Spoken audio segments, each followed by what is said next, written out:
viewers, உணவு நலம் சேனலுக்கு உங்களை வரவேற்கிறோம். எங்களுடைய சேனலை நீங்க சப்ஸ்கிரைப் பண்ணலனா சப்ஸ்கிரைப் பண்ணிடுங்க. அது மட்டும் இல்லாம பக்கத்துல இருக்க பெல் சிம்பலையும் கிளிக் பண்ணிடுங்க.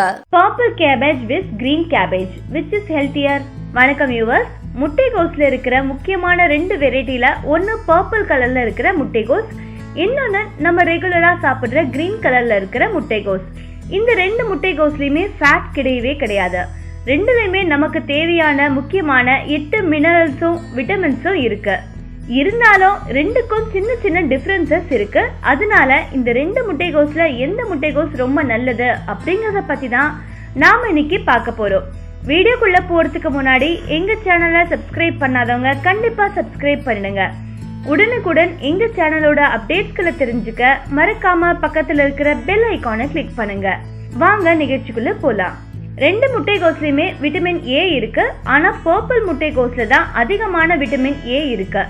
இந்த விட்டமின் ஏ நம்ம ஸ்கின் ஹெல்த்தியா இருக்கவும், கண் பார்வை நல்லா இருக்கவும், நோய் எதிர்ப்பு சக்தி நிறைய இருக்கவும் பயன்படுது. பர்பிள் முட்டைகோஸை விட கிரீன் முட்டைகோஸ்ல நிறைய விட்டமின் கே இருக்கு. நம்ம போன்ஸ் ஸ்ட்ராங்கா இருக்க விட்டமின் கே ரொம்ப அவசியம்.